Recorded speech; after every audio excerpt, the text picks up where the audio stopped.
Good morning, David. How are you? Good.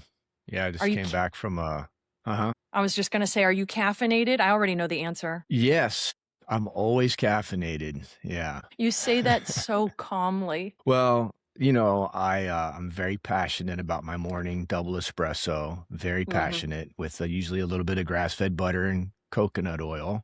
Yes, Ooh, I put nice. both in at the same time, but I try to delay, like Huberman says, 60 to 90 minutes after waking up, but yeah. I tried that a couple times. I said, "No, I'm gonna give up on that. I'm gonna drink my coffee as soon as I get up." I still try to get my morning sunlight. I try to go out in the morning light when it's there, Yes. but no, I'm drinking my espresso straight away. Love it. I You know actually what? You're your own man. You do what you want. Yeah, I try to take in those little biohacking or pieces of sound advice here and as much as possible actually, but there's certain things, I'm not gonna give up. I Like my totally get mornings, it. super morning. Yeah. It's funny that you said that because I don't remember Andrew Huberman talking about, like, why don't you wait 60 to 90 minutes before you have your first caffeine? Maybe I heard that ages ago, but as soon as I get up, I normally just go right for my black tea. Right now, I had a cup of Earl Grey, I had chai tea, and then I had Positive Energy, which is a blend of yerba mate, green, and black. So I'm highly caffeinated, I'm sweating, and I don't care. Wow. Before that, I did take pause for a second. Maybe you made it into my subconscious somehow, but I said, I have this Gatorade, a fruit punch Gatorade in my fridge right now. I don't know. I don't ever drink that crap, but something Good. inside of me said, no, but I did. I did. I drank it and I don't know, but I feel good. Listen, I grew up with a dad who drank that stuff. He was a runner, he was active. There are some electrolytes in there, and I I don't know why. I'm not going to judge it. I drank it as he drinks his smoothie. Okay, so you're healthier than me in that No, no. aspect, but it's not a competition. No, and you probably don't drink Gatorade every morning, right? No, that was like the one. Yeah. Well, it's weird because I got 3 free Gatorades from some event, and so I like to look at them and I like to just indulge from time to time, but once they're gone, they're gone. In my house, if it's in my house, it's gonna get eaten, it's gonna get consumed. I don't have the willpower to throw it out. Yeah, yeah, I feel you. 3 things I try not to keep in the house anymore is good beer, weed, or ice cream. Oh, yeah. Ice Yeah. cream, that's right. That's right. The reason why I wanted to have you on again today is because when we talked last time, you were recovering from a gnarly car accident that you were in, and you were on the road to recovery. But when I spoke with you just a couple of weeks ago, you sounded exponentially better and more healed, so much so that you went on a surfing trip. And at that time, you let me in and let me know that you have some vices, some desserts that are at your house. And if they're there, you won't eat them measured, you'll destroy them. Yeah, What are absolute they? destruction. The big containers, the big like the Briars or the dryers, I always forget, is that a half gallon? Is a quart or whatever the big container Yeah. is, say with a known brand like Dryers or Briars. Yeah, I can crush a whole container with a slew of brownies mashed in and or cookies or whatever it is. So yeah, what I try to do is not eat sugar at all and save it up for when I'm really gonna get after it. I try to treat myself. I try to keep it to like once every 2 weeks, but what usually happens is I'll get, a good amount of brownies or cookies or whatever, and if I don't finish it that night, then whatever's left the next day, even though I say I'm not gonna touch it, I'll annihilate whatever's left, and I'll usually, since there's only like a little bit left, I'll grab some of whatever my dad has because he always has ice cream and things like that, and then I'll mix it together. Sometimes what I intend to have only happen once in a couple weeks might actually happen 2 or 3 days in a row because how the next day after we eat all that sugar, we crave it again. Yes, it's an And then addiction, it's a sometimes, real yeah, addiction. heavily, yeah, physical and mental. And, sometimes the mind gives you that justification. It says, oh, well, you just did it yesterday. Might as well do it again. Then you'll stop Yes. after today, like the drug addict or the alcoholic or the ice cream and cookie fiend, Yeah. all one and the same character. Yeah, I've been eh, trying to be more lean, not just healthy, but also lean. I mean, being lean is part of being healthy, but they're sometimes motivated by two different drivers, right? One sometimes is more motivated by, I hate to say it, vanity, Yeah. Aesthetics. aesthetics. It is what it is. We want to be attractive to, especially if we're single, although we should care about that too if we're in a relationship or married or whatever for our partner. 100%. That's a With whole, that said, you yeah, are currently single, yes? yeah. And when you are in a relationship, yeah, I really hope that people are also hearing this. Like, don't give up, folks. Don't let it all Mm, go, because that yeah. happens. Yeah, I've seen it happen a bunch on both sides, the man and the woman. And yeah, it's kind of it seems sad.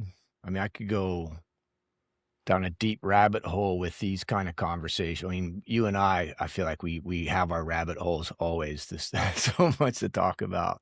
We Uh, always do. And may yeah. I just say that I had an agenda this morning. I thought, based on our last conversation, you were actually coaching me, you were helping me with my shoulder Mhm. stuff. And I loved all of it because you were in this great place of healing and recovery from your car accident. And I thought, well, gosh, we got to help people who have been injured and show them that it is possible to get better and to continue thriving. But then something happened to me earlier in the week where a friend of mine, I want to say like hurt my feelings, but challenged me in a way that I wasn't expecting. And I thought to myself, maybe David is the perfect person to talk with about this because even though you and I don't talk all the time, when we do talk, it's always meaningful. It's always deep. It's unrestrictive because we're real with each other and you're non-judgmental. And if there is something that I challenge you with, you don't immediately take offense to it. You look at it. You are your own man, and so you have your opinions, but you're willing to hear the other side. You're willing to hear different opinions. And I really appreciate that about you. And I think it's an important aspect to very deep, meaningful friendships. Well said, and Thank thank you. I appreciate the fact that you see me that way, and I appreciate that we have the friendship that we do, and we're able to talk like we are. And it was funny. I was almost like this morning. I was like, oh, like I got that podcast with Cat, and all of a sudden I was like, felt nervous for like 3 seconds. I was like, oh, what? And I was like, why do I even think about it? Because all we really do is just talk, and it's all really organic and it's always uplifting and yeah. So you tell me about what your friend said or did to hurt your feelings. Okay. So I have a friend who has always asked to be on this podcast multiple times, and we always go over what we're going to talk about. And it's really been about their health journey, which I love talking about. But I'm challenging this person so that they can take a deeper look at what's working in their life and what's Nice. not working. After several times of doing this and watching my friend grow in many ways, physically, and maybe mentally, but mostly physically, like getting the extra weight off that's no longer needed and being able to move in a way where his body is really serving him. I asked him recently, I was like, well, hey, you've had so much progress. We should probably get you on the podcast again and talk about that because it's one thing to talk about your problems and where you're struggling on the podcast, but sometimes people follow a journey and they want to know the outcome. They want to know, okay, well, whatever happened to them? Are they successful? Are they going backwards? What's going on? And the immediate response was, I'm good. I'm not into that new agey crap. And I just thought, wait a minute. Yeah, what I talk about on the podcast is changing because when I first started a couple of years ago, I was really devoted to fitness and nutrition. But those are just two very small aspects of the whole picture that health includes. I think that mental health, emotional regulation, our relationships with people, who we spend our time with, who we give our energy to, what we give our energy to, all of these things help us to become a more well-rounded person. In a long way, that's what hurt my feelings. And I want to talk a bit with you about what it means to be new agey, And let's just start there. Did any thoughts come up while I shared that with you? Well, something grabbed me a little more firmly, or whatever. Aside from the initial question or the initial words that were said that may have hurt your feelings. And that was something about, emotional regulation, which for me tied into this phase of my healing journey, since, the head-on collision and the head trauma and all the multiple concussions I've had. People ask me, how is my healing going? And physically, unbelievable. I've done so much work on my body in rehabilitating it and making it stronger and trying to bulletproof my body even further. But the thing that's been lagging behind, I realize, aside from the brain injury itself, has been the nervous system trauma, which hasn't fully recovered. And I feel that your nervous system ties into your emotional regulation, which also ties into the thoughts that you're thinking and the other things that you mentioned as far as the people that you're around and how they might affect you. And it doesn't take much, I'm learning, for the nervous system not to feel safe. And when the nervous system isn't regulated, or it doesn't feel safe, or it's not nurtured and calmed, whether by the thoughts that you think or what's going on in the background of your mind, it's going to drain you like a slow drip. And it can be exhausting. It can be wavering in so many ways, and it can make you just want to not do anything. So that stuck out to me, and I could talk more around the idea of regulating the nervous system and the importance of emotional regulation. I guess, maybe even all that may tie into what people might call new agey, Yeah. which I think is just, people have been using the term new age since I was quite young, 20, 30 years ago. So like, really, it's such a silly label. Because what was new age then what does that mean when we refer to what we're learning about the mind and consciousness and how it ties into the body now? So, there's nothing new under the sun, right? None of this is new. It might be new in our culture to a degree, but shamans and native people and so many people throughout history of the world were able to live in a healthy, positive way because of their community, living in nature, being in touch with the soul's purpose or the higher consciousness or the spirit or whatever, So there's nothing new agey about having your mind right and your community dialed in and your emotions where you want them to be. And, I can understand where it would hurt your feelings that somebody might say this to you. And nothing bad on them, might just be where they're at in this chapter in life. Maybe they have a different way of seeing things, or, but I could see where it would feel like somebody might be kind of taking something that you find very meaningful and important and shrinking it down or not giving it the credit that it really deserves. Yes. Yeah, and I could see where that would be hurtful until you see it for what it is, which is just an undersight on their part, maybe a lack of depth of their ability to see what it is that you're trying to do with your life and your path. And if they don't get it, that's okay, right? Yeah. They probably will in some way or another as time progresses and they learn more about themselves, or I don't know. People are so hard to figure out. That's why I've given up. I try to. Yeah, I mean, I still get hurt. I'm very sensitive, and people say hurtful things, and it's hard for me to shake off sometimes. But learning it's all how you see it. What perspective you take, and again, I think there's nothing new age at all about what you're doing. What you're doing is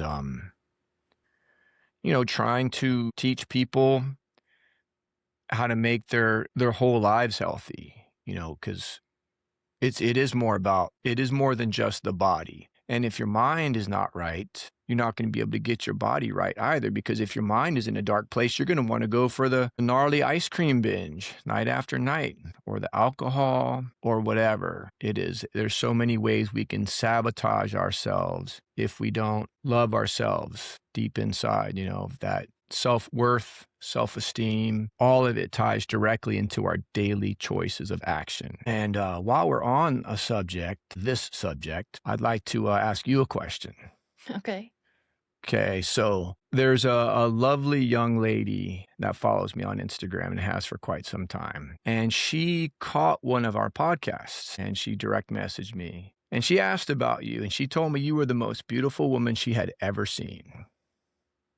Yeah, straight up. And I was like, wow. I said, yeah. I was like, Cat's a goddess, you know? And so I like to ask you something that is in relation to this person and what she's going through. She's a younger woman, and she was always very, very thin, almost she was too thin, very, very skinny for a long time. And I guess her body's been changing a little bit, and she's been having a hard time keeping the weight off. But I mean, she looks amazing. Like her figure to me has blossomed. She looks more feminine. She looks more attractive. She couldn't ask for a more perfect figure, honestly.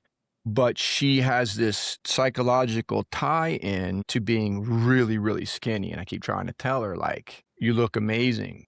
Women would kill for your body. Like, you don't really want to be that skinny. And, there was a time, and I'm not sure if it's still going on, but there was a time after she started putting on a couple of pounds that she didn't like herself and was getting really like negative about herself and kind of in a way that's not healthy. So, with your fitness journey and your relationship with your body, and I think you had said something about struggling with something like that in the past, what would you say to this lovely young lady whose feminine form is blossoming like like a flower to encourage her to accept herself and love herself and walk the path of health and fitness? I really appreciate everything you just shared with me. And I love this question because it resonates with me deeply. I have struggled with accepting what my body looks like from a very, very early age because of many things, because of being criticized from a very early age, and then finding my way into the modeling world,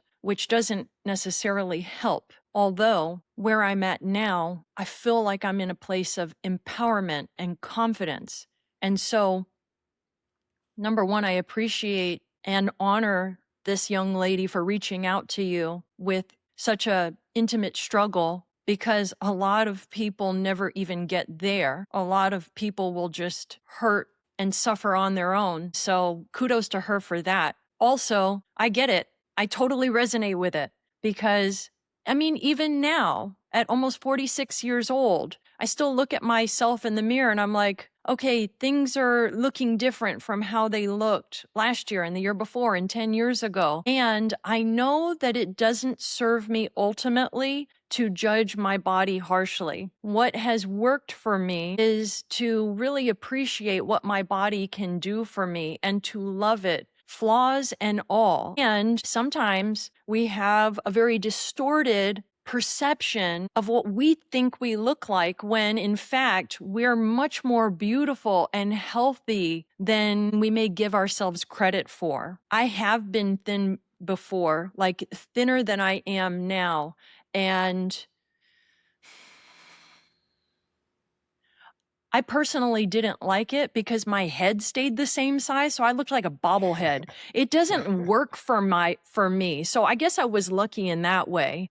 But we need to have some weight on us. We need to have some muscle, and we certainly need to have some fat on us in order to be healthy and to make sure that, like, if we get sick, we've got some extra reserves. And also it gives our body shape. I don't want to discount how this young lady is feeling because her feelings are all valid.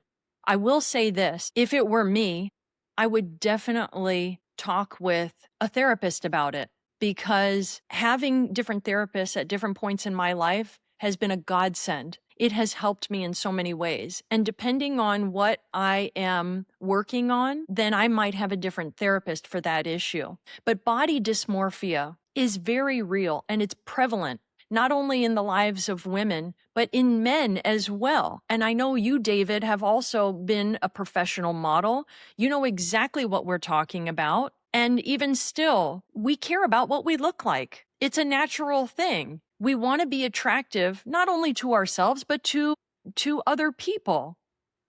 That's just the way that it is. And I know some people care more than others, but I would like to say that you and I care. I just want to acknowledge this woman and let her know that she's not alone. I would seek the help of a professional therapist and just start there. Talk about it. Yeah, that's good advice. Yeah, I think she does talk to a therapist. I'm not sure about, her figure or not, which is good. I think she has a good relationship with her therapist. It's just an interesting point that came up with her because, again, her body looks perfect, but she hates that she's not. I think she was like starving herself for a little while. And I'm like, no, that's not the way to do it. Yeah. Like if you want to lose weight, okay, fine, cool. I thought you look great, perfect as you are, but you at least maybe have a 2 meal intermittent cycle period per day, 2 high protein meals close together, and then just, work out in between and the water. Of course, stay away from the alcohol.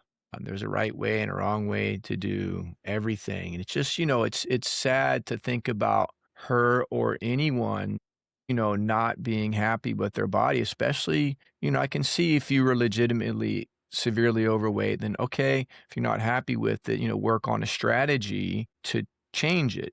A healthy long-term strategy that you can, take the weight off gradually and keep it off. But, people, not eating or hating themselves because of how they think they should be. Oh, it's concerning. Oh, definitely. And I appreciate you taking your heart to share on the matter and your personal experience. And yeah, I thought I would ask you because I know she really said that about you. She just thinks you're just, and she's going to be shocked, I bet, as am I. I didn't. So you said 47. I'll be 46 on May 27th. Okay, would you? Okay, so okay, yeah, because I was thinking 7 because I'm 57, but I that's funny. I still see you as in your early 30s. I never really put an age on you, to be honest. I don't think my brain works like that. I don't really put, but I just kind of I've always assumed you were in your like early 30s. Well, I appreciate that. And I think that that's attributed to who I spend my time with, what I spend my time doing, dedicating my adult life to growing spiritually and dedicating my life to health and fitness. Having conversations like this, it keeps my spirit young. And Yeah. I can say the same for you. You don't look 57 to me, but you definitely have so much wisdom. And that's one of the reasons why I enjoy speaking with you so much, is because I have friends of all ages. I have a lot of very young friends, but there's something about you that I know that they can learn from. You and I talk a lot about fitness because we want to be fit. We want to eat right. And when we can't work out in the same way that we used to when we were younger, you're the one who says,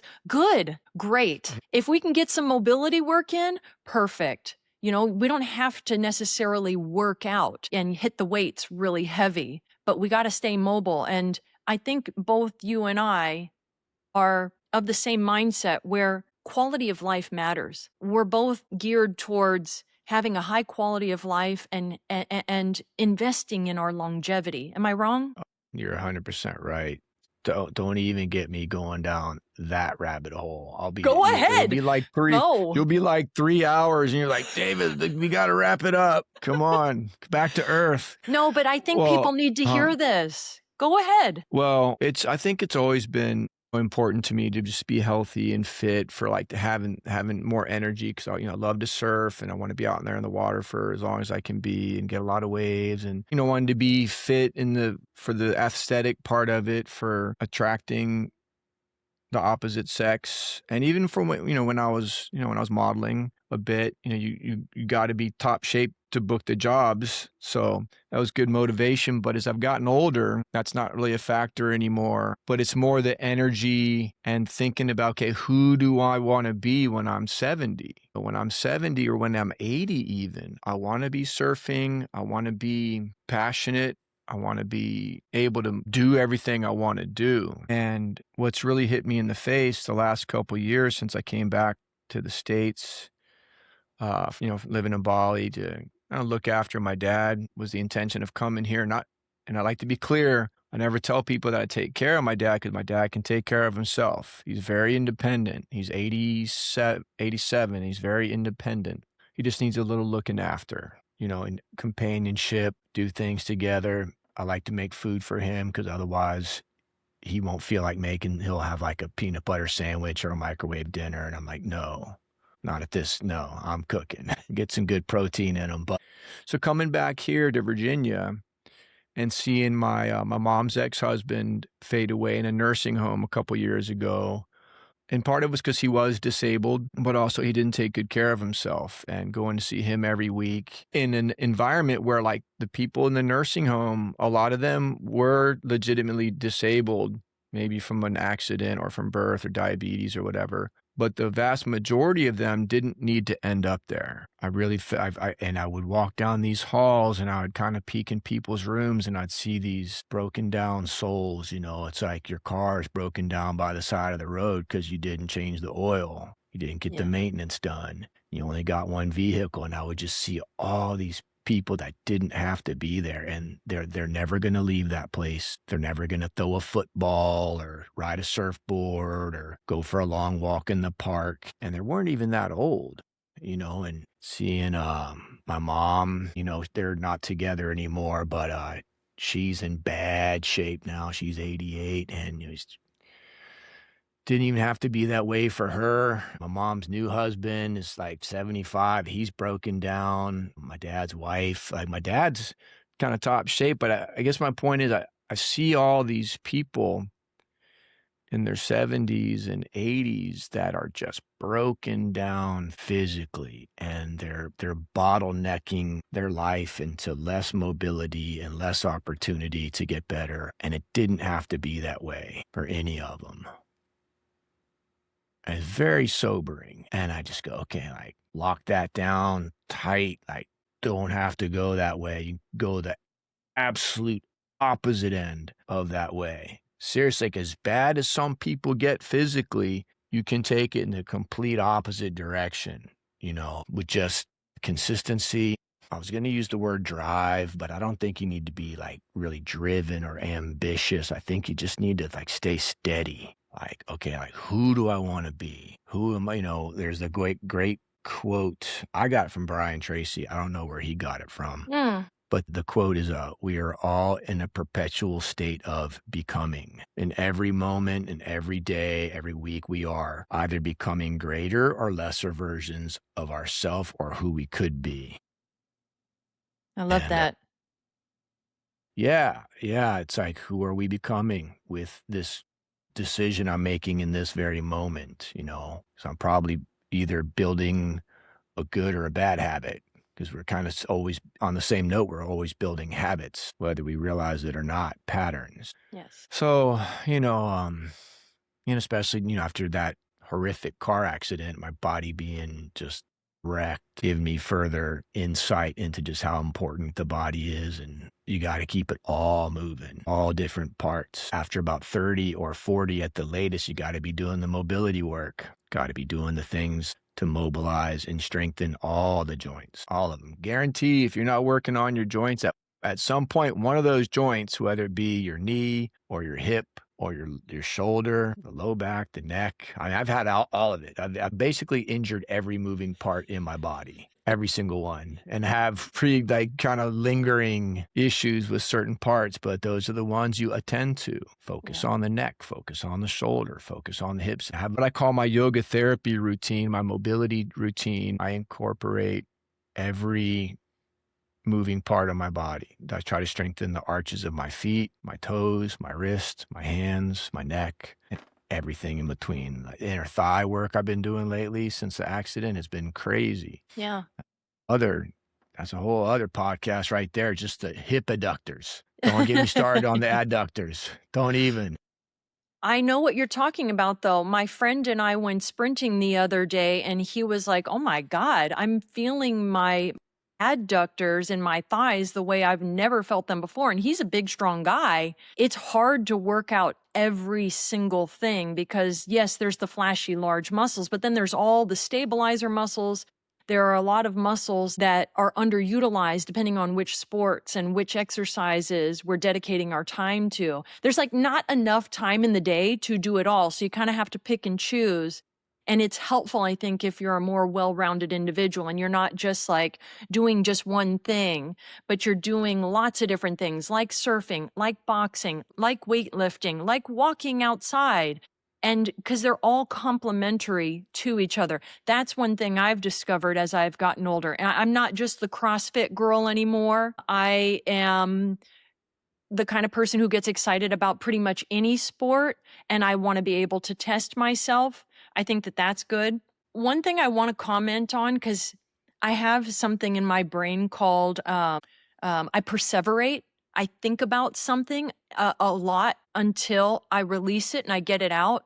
And it's from something you talked about several minutes ago. And I need to get it out. But when you were hearing me, you were seeing me, and you were validating me, which I appreciate so much more than you'll ever know, when I was sharing how my friend had hurt my feelings. And I'm not going to put the responsibility on him, by the way. My feelings were hurt. You said sometimes when you're around certain people and they say certain things, you can feel like you're shrinking or you feel small. And then that triggered something inside of me. And it reminded me of why I got out of my last relationship. One of the many reasons why I got out of that last relationship is because as I've developed myself and allowed myself to be more spiritual and feel more comfortable saying like, hey, guess what, guys? I talk to my plants. Hey, guess what, guys? Mhm. I kiss my orchid blossoms and encourage them to grow. And it That's works. amazing. I'm Yeah. unapologetic about it. I pray every day. I don't subscribe to any particular religion, but I have been meditating every single day for the past 90 days for at least 40 minutes a day. And Wow. it is a game changer, David. And I know you know what this feels like because you also appreciate meditation and you have a long history with it. I am a different person because of it.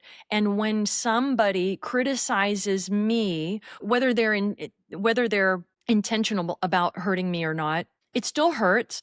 And I do feel like I'm shrinking. I do feel smaller. I feel less expansive. And that doesn't work for me. And I don't spend as much time with those people. And I'm not saying I'm not going to be friends with this person. I love this person Yeah. dearly. They have so many good qualities. But it's important that I say these things instead of letting them fester and ruminate and become something bigger, because it's only hurting me, really, is when I don't address them. It's been important for my growth to bring them out, talk about them as mindfully as possible, and allow myself to have the feelings. This is the only way that it's going to be able to transform and to grow. So I wanted to thank you for having that insight, because that's what happened. When that person said what they said, it triggered something that made me feel small in a previous romantic relationship. It's an interesting thing to think about, how just one person can say one thing and we can let it affect us in a way that makes us shrink away from life and what we want to share or express when really we want to be like radiant beams of light.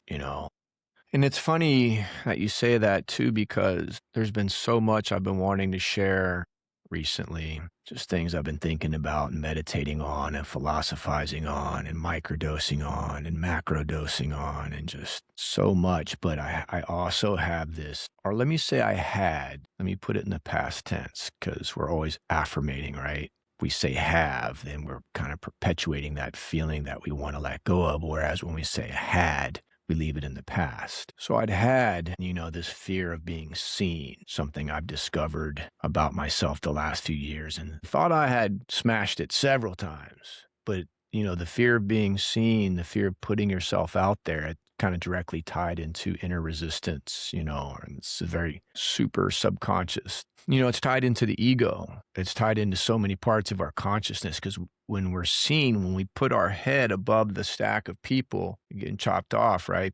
You put yourself out there for people to criticize and to judge. And like what your friend said to you, maybe wasn't meant to be harsh in any way, but at its core, it's a judgment. He's judging that as new age. And none of us want to be judged harshly. I think it's just probably a part of that unconscious need to be part of the tribe. to be protected. So I've realized something, and it's funny because in my mind, I don't care what anybody thinks of me. And I haven't for a very, very long time, because I've realized people are going to judge me just like anybody. They're going to judge you no matter what. They're going to judge you for being too nice, or they're going to judge you for being an asshole, period, and everything in between. So I think it's something we can all work on, definitely myself included, by realizing people are going to judge us even when they don't mean to, and that's on them. I've always felt like and have said that when someone judges another, they do a great disservice to themselves. And what they're doing is they're perpetuating their own fear of being judged. Because if their practice is to judge others, then they have to know others are judging them. So when people judge me now, I try to go, okay, like, that's on them. And usually judgments are based in ignorance. And when I use the word ignorant now, I don't mean it like stupidity, because you could be a very, very intelligent, well-educated person, but also be extremely ignorant about certain facets of life. Yes. Things you don't know about. Doesn't mean you're an asshole, doesn't mean you're stupid, but you might just be ignorant in certain ways of life, something you don't understand. Therefore, you have an ignorance of that knowledge. And when people are casting judgments out of their own lack of knowledge, well, they kind of make themselves look stupid. You're right. Kind of do, if you think about it. Like, now I'm not trying to reverse judge them.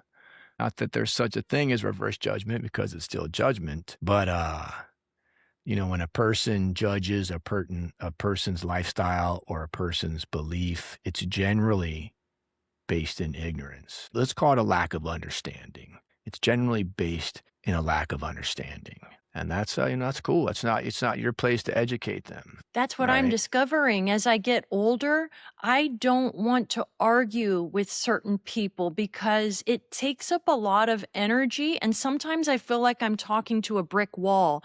I'm Yeah. getting so clear on people's energy and their receptivity to what I have to say. And when I am met with this, and I'm putting my hand up to the screen where it's like, Yeah. I have a block up, I'm not going to hear you no matter what I say, then I don't want to waste my breath, David. I don't want to waste my energy. I don't want to waste my time. And so that's why I love having these kinds of discussions on the podcast, because if you want to listen, great. If you don't, great.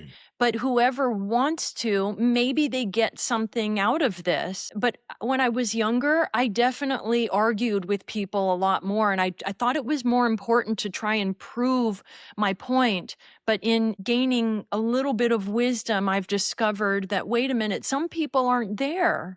They don't want to hear. And that's also okay. Yeah. It is. Yeah. It's really okay to have a difference of opinion, even with your friends. I think that's a lovely thing to celebrate too. I mean, it's a shame when you feel like you're being judged harshly or not understood. And it depends on the relationship with the person. Like, often, I guess we don't really have to be understood by the other. I'm happy to hear, you're coming to a place in life where you feel like you don't need to argue your point so much.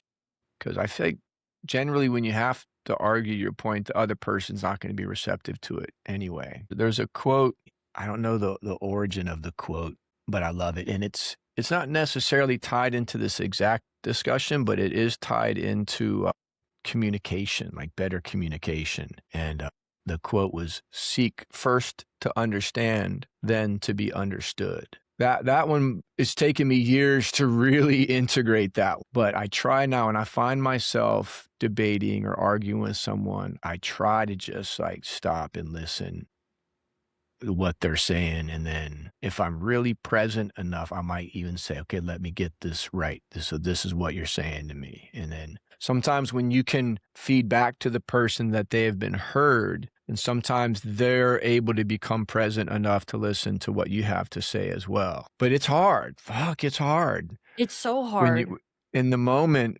listen to me, understand me, rah, rah, rah. But both people are shut down Yes. because they're the exact same way. So that's helped me a lot. I think what's helped me Probably the most is realizing they're probably not gonna get it anyway, and I try to fade off into the mist Hmm. and, like, run away. I run away. I don't wanna talk to anybody. I hear you.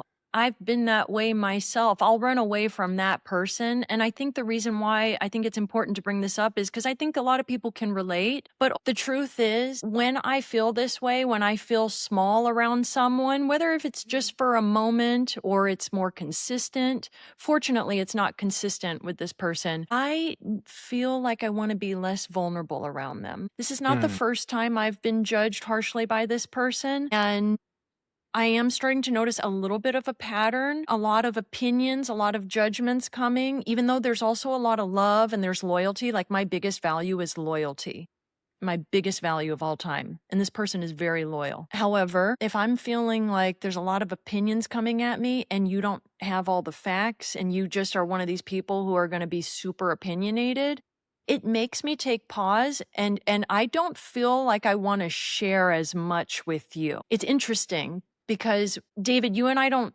talk all that often, but when we do, I literally feel like I can tell you anything. And I'm not going to be judged. You're going to hear me. And I do have several people in my life where I'm fortunate enough to have cultivated very deep relationships where I can be my 100% authentic self. And it is such a glorious feeling. And I don't take it for granted one day. It's this very, very special thing. But for the folks who are a little bit more judgmental, and maybe they're not even aware, I am not going to open up myself to you in that same way. I love Brene Brown for her work in vulnerability, but one other thing that she says in the same breath is people need to earn your vulnerability. yeah. Yeah, and if you're ever, spending time with someone, you feel like you have to shrink down, or not that you have to shrink down, that they make you feel smaller, rather. That's not the people we wanna spend our time with anyway, No, generally. generally, right. And I just feel like I'm at this point in my life where my friendships are so deep and meaningful that I consider them my family. And I have many deep, meaningful friendships, and I've deepened my relationships with my family. So my time is more precious. And so I'm going to spend it with the people who help me to thrive and support me and love me as I am so that I can live my best life and hopefully inspire them to live their best lives. It's really a simple recipe. Yeah, it really is. It is. Yeah, if somebody's not feeding that light inside of you, or they're diminishing it in any way, if you don't have to be around them, it's best to not be. And I feel like there's even been some people in my life that I felt like I needed to be around, but they were being a negative force in my life, and I've just had to distance myself from them or protect myself. And that seems I get natural. Yeah. Well, yeah, it does, but it doesn't. Like, so when I say that, the person I'm referring to, and I realize, if I as I was saying it, you know some of the backstory on my mom, Yes, I do. and having that gnarly blowout with her a year or whenever ago it was. That was, there was a couple of those, and they were toxic, and before it exploded, I was first pleading with her to stop coming at me with the verbal assault or whatever, the psychic attack, whatever you call it, and pleading with her to stop, and then getting more forceful about getting her to stop. And it's a long history of some negativity with her, and it was to the point where I was just gonna just cut her out completely. This is that bad, but she's needed my help a lot the last year, especially, trying to help her through this divorce, which I've managed every aspect of it, finding her a new community to live in, getting her settled in, to now kind of like she had a stroke a few months ago, to like taking care of her a couple days a week and trying to work through the medical care system to get her a home health care aid, and just, little things where I have to deal with her almost not daily, but almost daily, has been very challenging and tiring in a way, but I've had to just set some clear boundaries. And they're not even boundaries that you can articulate to the other person, because they can't comprehend the boundary. Interesting. You know what I mean? Yeah, they can't comprehend that there's a boundary in so much as it's not going to affect in any way the way that they treat you. They're still going to say the same negative things, or they're going to lean on you harder, or they're going to do whatever they're going to do. So to articulate the boundary, it's almost pointless with certain people. You just have to hold your own line and know when to step away, know when to run away, know when to turn your ringer off. I do everything I can for her, and I try to keep a safe distance. Yeah, so I guess that's just the example as far as a person that you still sort of have to deal with. My two brothers don't deal with her at all. Mm. They're horrible because she's not that bad, but yet she is. You know what I mean? It's hard to really, people can't comprehend because most people have like normal moms. I know most moms are crazy, but I always say my mom is extra fucking gnarly. But yeah, through the strife and struggle she's had the last 2 years, like people go, like they hear all the things I'm doing to take care of my mom. Like, don't you have siblings? I'm like, yeah, I do, but they're worthless. They do absolutely nothing. They'll be the first to go and borrow money from her, which is wretched. And I say borrow because it's just like never, shit's never getting paid. It's don't even get me. Yeah, sorry. But yeah, I'm the only one. But it's, it's cool. It's been a beautiful couple years. And you know what? And I will say for her, God bless my mom, she does appreciate, she tells me, she knows I've been working hard for her and helping her. And she knows it's been hard on me. And she's told me several times. So even through all the gnarly situations and things the last couple of years, in some ways I've come back closer to her. Because there was a time but I've tried to soften my heart more, and let in the love and, peaceful, positive communication without making myself like truly vulnerable. And vulnerable for me is maybe different than a lot of people. Being vulnerable in conversation or vulnerable in opening up, and what you might share about yourself. But I don't consider it making myself vulnerable at all anymore, because when I talk about myself or my life, I'm just being open. I'm not pulling back my armor. I'm not making myself vulnerable for someone to hurt me because I have exposed my true thoughts. Nobody can hurt me except myself. Ooh, You know what I I mean? love it. Yeah. Yeah, nobody can hurt me but myself, except for maybe my mom. She's the only one that I make myself vulnerable to. And it's not that she really hurts me. She'll say some things that'll get in my head, and then it'll make me hurt myself with my own negative thoughts. So again, most of us, if we really step into like the space and the light of who we really are, nobody can hurt us. That is so powerful. And I love that you said that, because that's a new way of looking at it for me. Nobody can hurt us. I will say, though, that I am going to continue to be mindful of what I share with certain people. And I mean, there were so many good things that you shared in the example of your mother, because she affects you in a different way, in a very special way compared to most. She's been in your life since the very beginning, and you've gone through everything with her. I can relate in some ways to the relationship with my father. And anybody who's listening, you can replace mother, father with anybody who's causing some strife in your life. And I love how you were talking about boundaries, and you cannot necessarily articulate those boundaries to the person because they may not be able to hear it, but you can put them in place anyways through actions or things that you don't allow to happen. You don't put the boundaries there for them. You put the boundaries there for you. Because if you ask somebody to abide by your boundaries, good luck. Good luck with that happening. Oh, yeah. You have to reinforce your own boundaries in order for those boundaries not to be crossed. So if you say you're not going to answer the phone, knowing that that phone call is going to induce a lot of stress and you're just not in this place where you can handle it right then you have to have that boundary in place for yourself where you do not answer that call until you are ready to. Boundaries are so important, and sometimes, a lot of times, they create respect from the other person. Because if you allow somebody to just kind of trample you and walk all over you, in a sense, and cross those boundaries that they don't even know exist, why would they not do it anymore? They're going to keep doing it. It's up to you to put those boundaries into place. It causes respect. I have discovered people have more respect for folks who've set up healthy boundaries. And one other thing I want to say is some of my deepest relationships, there has been strife, there has been butting of heads, there has been long pauses. One of my deepest friendships, we took a pause for 2 years, and it felt almost like kind of like a breakup of the friendship because we were in two different places.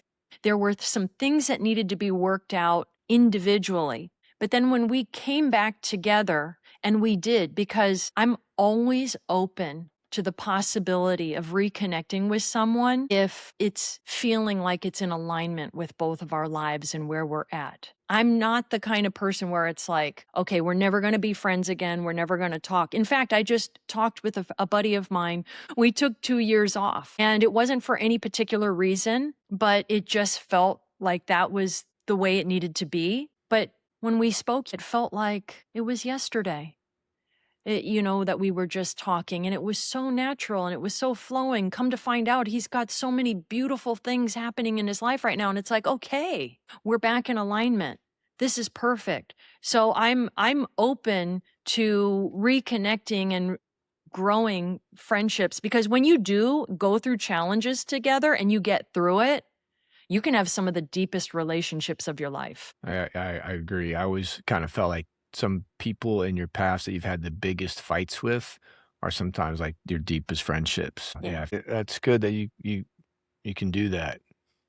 Have you done that? I have, yeah, no, I have, yeah. There's been a couple friends I had huge fights with, and we're better friends today. Like the kind of fights were so bad you think you never recover from, and then it's like it never happened, Yeah. except that you're closer, you know.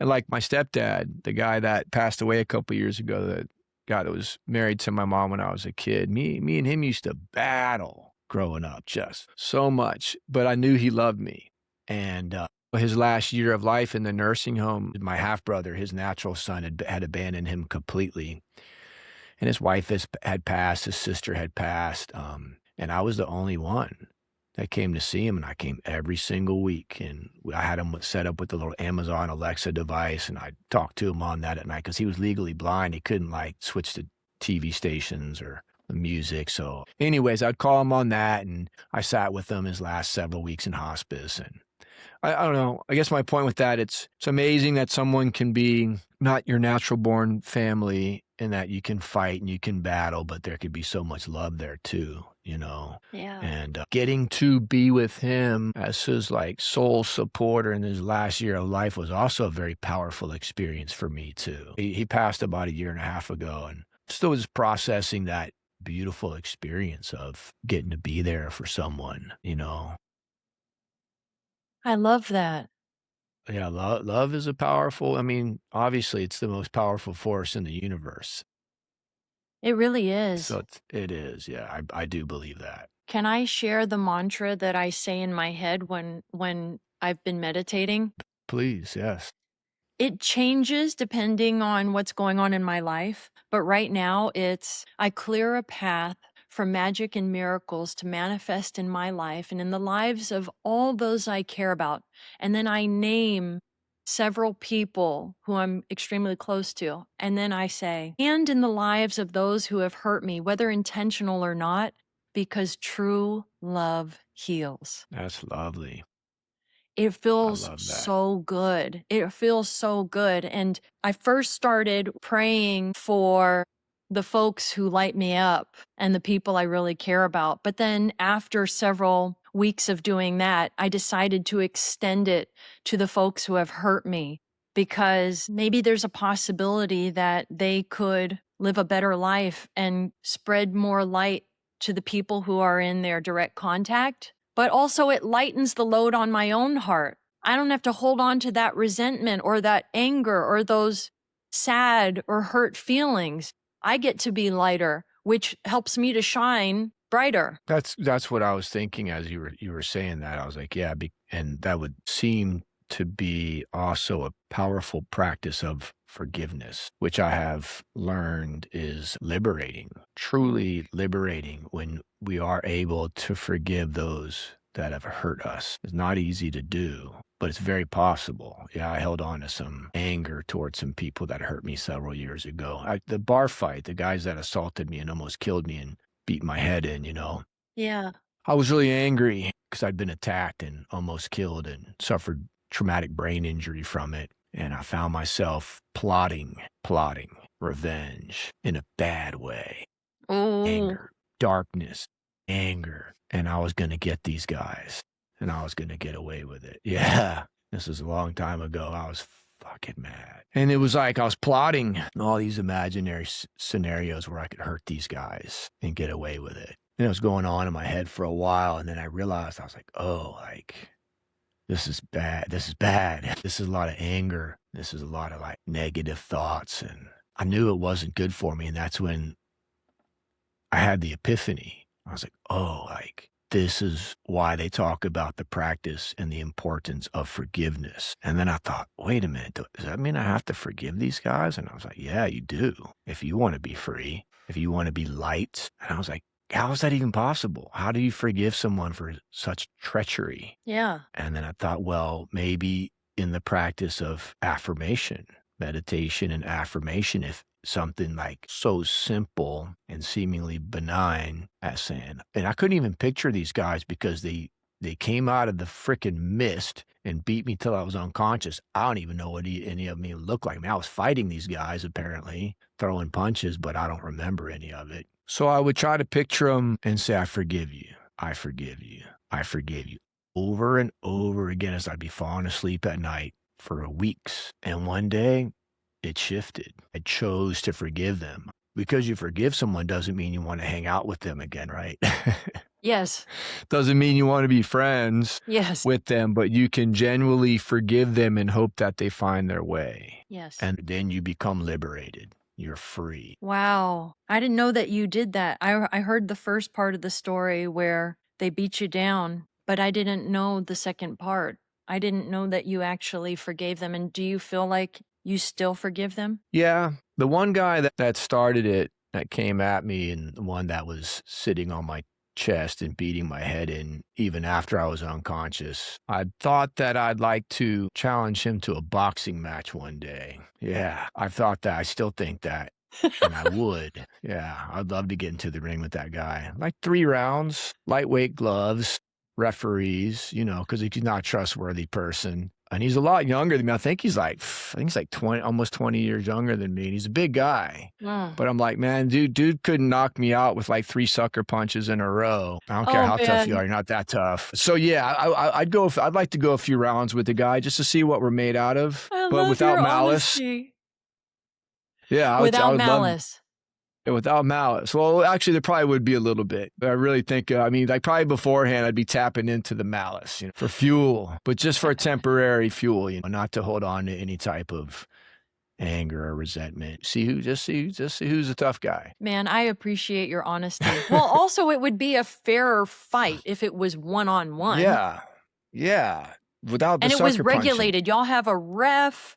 There's Yeah. it's very like clear. There's Full 3 contact. distinct. Yeah, full contact. Perfect. But the guy's on the ground. You can't sit on his chest and beat his head in after he's unconscious. Yeah. Just basic, gentleman rules, which he knows nothing about. Like I was raised, you don't sucker punch ever, and you don't gang up on a guy. Mm-mm. 2 basic principles. But anybody that's lived in Hawaii, and I love my local boys, got nothing but respect for the local boys. Most of my friends are all locals. It's out there 20 some odd years, but they will all, the truth of it is the sucker punch, also known as the false crack in Hawaii, fair game. Damn. Fair game. And if you want to go 3, 4, your buddies, your brothers against one stupid haole, no problem. Oh Pretty man, much that standard happened in practice. Hawaii? Yeah. Yeah. Oh. Yeah, they were the bouncers at a club in Waikiki. I remember And, this being at a club, and I lived in Hawaii too. And I also went to a high school where Hawaiians and Samoans ruled my school. They were the most popular. They were the biggest people. You don't mess with them. Nah. And I love the Samoans. I love all the Polynesians. 99% of them, 98%. They're just the biggest hearts in the world. Well, if you're on their side, they're just lovers. And they taught me so much about life. But there's 1 or 2% that are just going to hate you because you're a haole. And especially if you're, a tall, relatively decent looking white guy at the club, talking to a girl, they'll want to kill you. Isn't The this small true for percentage. any people, though? For any race, any demographic? There's always going to be a small percentage of people who are just not going to Yeah, like you, no matter what you do or don't do. There's going to right. be people Yeah. out there who Very just don't true. like you. Very true. Very true. So we'll say 5% then.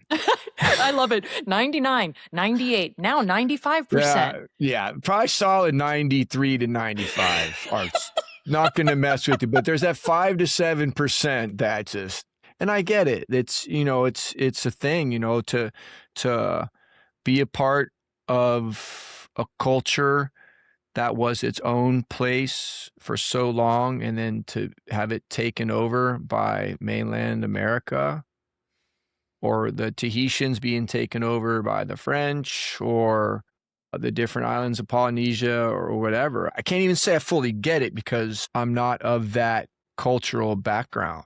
So I won't say, oh, I get it, because I'll never really get it as best as Yeah. I try. But I try to, I do, I feel like I understand.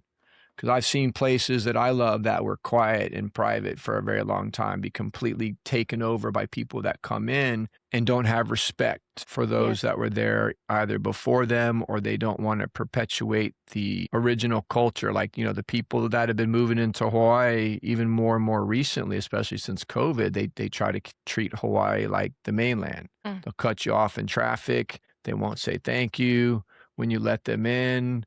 They leave trash on the beach. There was that incident recently where the Ukrainian guy from Washington State was throwing a big boulder at the head of a protected sea lion, or monk seal. Yeah. Tried Mm. to kill a monk seal, and the Hawaiian guy beat the crap out of him.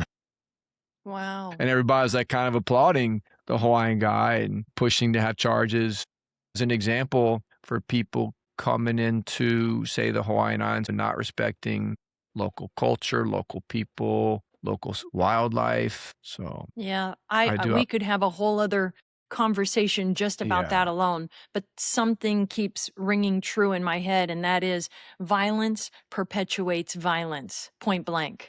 Yeah. Very And true. whether it's merited or not, violence perpetuates violence. And I feel like you and I are warriors of love and light. And so I want to end on that note. That's why I have you record these conversations with me, because I feel like, and thank you so much for sharing that example of your lovely friend who reached out to you directly. I didn't know that. You never shared that with me before. And that reinforces why I'm doing this.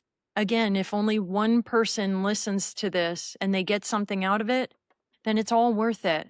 And the bonus is I get to have another beautiful conversation with you, and I'm going to go about my day just a little bit lighter and brighter. So thank you, David. Well, yeah.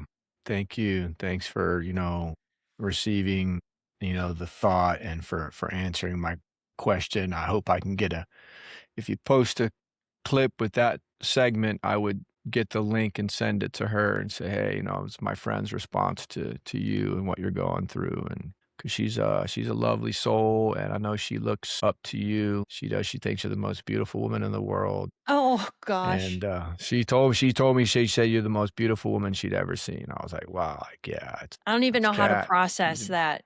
I don't even know how to process that, but I am incredibly grateful. I'm incredibly grateful. And I hope that, I don't know if any of my words will land with her, but I hope that she realizes that I'll be thinking about her. And you know what I'll do? What I can do? I can put her in my prayers. Yeah, I can put her in my prayers because I'm meditating every day. That's something I can do. I'll pray for that's her. lovely. That's Yeah. lovely. Yeah, you could use it.